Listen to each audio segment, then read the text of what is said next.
Welcome to Nived kids YouTube channel. ఈ రోజు 90s kids కి సంబంధించిన ఒక స్టోరీ చెప్పుకుందాం. కథ పేరు కనువిప్పు. ఒక అడవి సమీపాన ఒక పూరిగుడిసె ఉండేది. అందులో కొండయ్య, కాంతమ్మ దంపతులు కాపురం ఉండేవాళ్లు.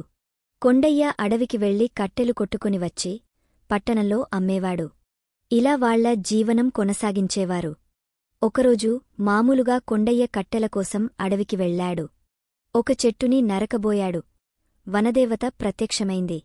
చెట్టు నడకడం వల్ల అడవి పాడైపోతుంది, చెట్టు నరకవద్దు అంది.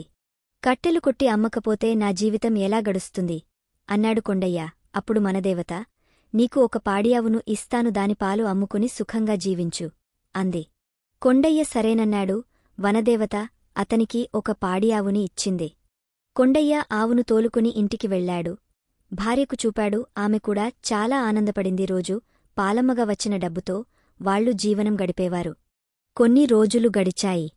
రోజూ ఆవుకి మేత వేయాలి, పాలు పితకాలి. కాంతమ్మకు పిస్కు చేసింది, కష్టపడకుండా డబ్బు సంపాదించాలి అని భర్తను మళ్ళా అడవికి పంపింది.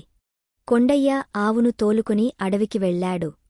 గొడ్డలితో ఒక చెట్టు నరకపోయాడు. వనదేవత ప్రత్యక్షమైంది.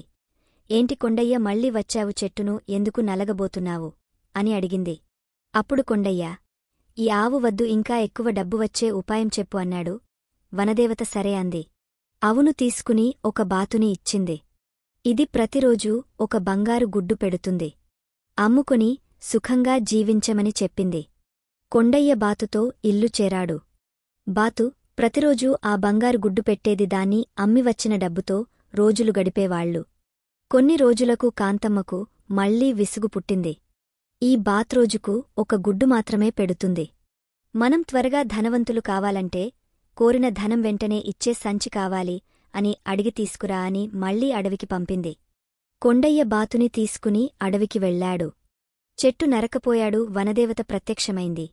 ఏం కొండయ్య, మళ్లీ వచ్చావు అంది. ఈ బాతు రోజుకు ఒక గుడ్డు మాత్రమే పెడుతుంది, మాకు ఇది వద్దు, ధనం ఇచ్చే సంచినివ్వు అన్నాడు.